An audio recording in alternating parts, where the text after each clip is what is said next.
I'll be honest, the hardest part about preparing for this was picking my favorite 80s movie.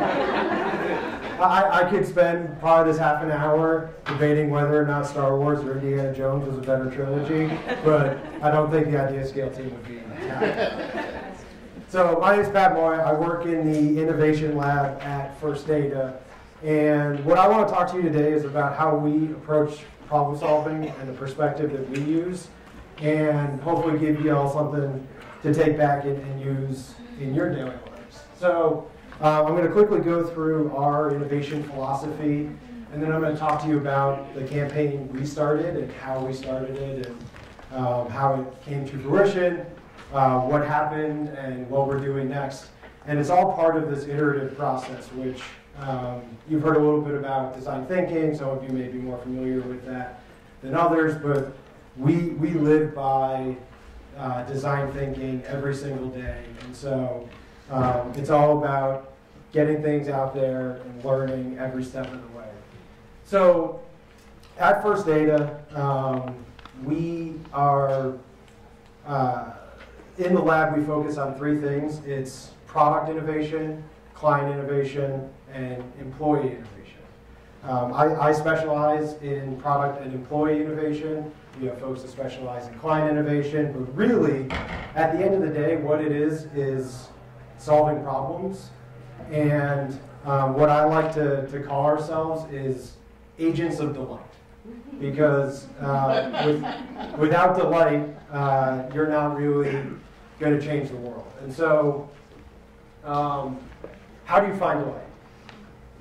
It's not as easy as you would think. So what we do first is we assess the need. So our president came to the lab and asked us to start this open platform for collaboration and sharing of ideas. And he wanted it launched in 2 months. And my boss looked at me and said, "We can do that, right?" And I must have blacked out, because the next thing I knew, I was standing at my desk trying to figure out how to do this. But I was confident that we would be able to do it because we follow an iterative process, and we knew it wasn't going to be perfect out the gate, but we knew that we could do something that would be successful. And in order to do that, though, you needed to find something that was going to really delight your user. So leads us to the next step, which is understanding your user. So in order to actually really make a difference with the people that are using your platform, you have to think like they think. You have to understand how they go about their daily lives, the problems that they have, and how to make their day-to-day better. And so what I did was I put on my researcher hat, and I went around and did some guerrilla research at the company. I spent a couple days. I talked to about 12 or so different people and started building my profile of our typical user. And so what I learned was that our typical user was a director level or below employee at a massive Fortune 500 company with a very, very, very traditional reporting structure and all the great roadblocks in place for innovating throughout the company. Think of it like the town in Footloose that outlawed dancing. Which makes me Kevin Bacon. So. But seriously, we had to really understand the problems that they were facing. And I'm relatively new to First Data. I've been there for about 1.5 years now. And what I also learned was that there was a SharePoint site where you could go and submit an idea. I don't know where those ideas went.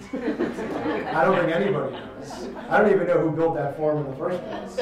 And so what I learned was some of the motivators for why people would participate and some of the issues that they have and why they didn't participate. And so that leads you to defining the problem. And one of the things that, like my background's in product management, one of the things that's really, really important that's often overlooked is understanding the what and not just jumping straight to the how.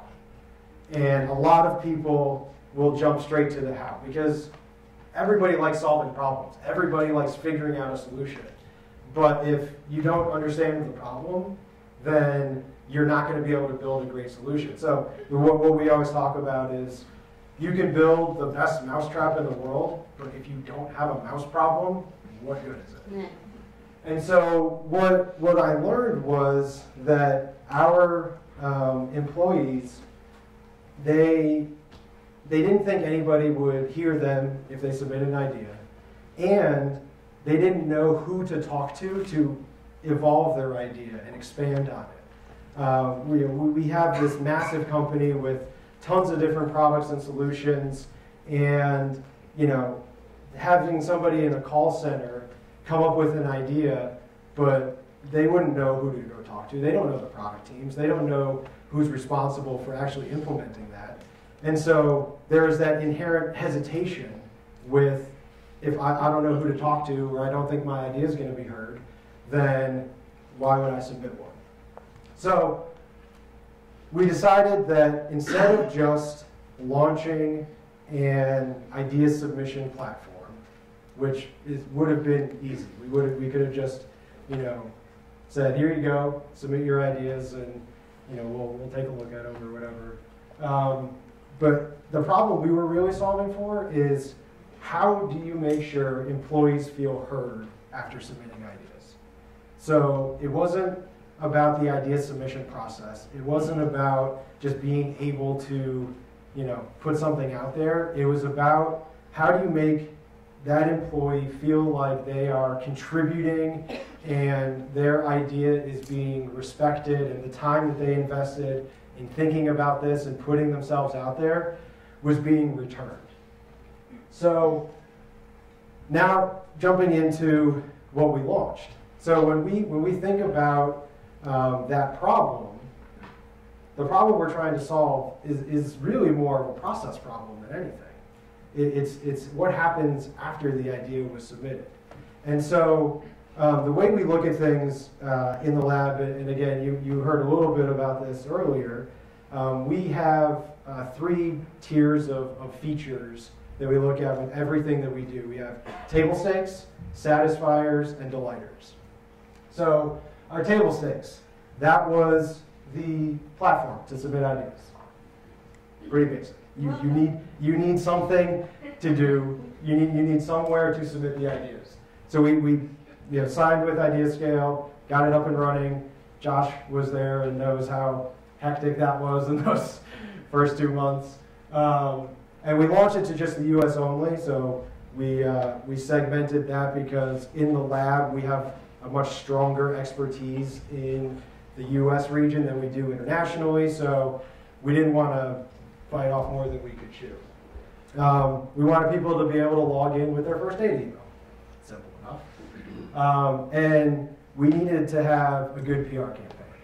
So this isn't Iowa. This isn't if you build it, they will come. I'm going to keep peppering all the kids. That's a 90s movie. No, 89. Oh. I told you, it was really hard for me. So a PR campaign, because people needed to know that this was available, and they needed to know not only that it was available, that there was a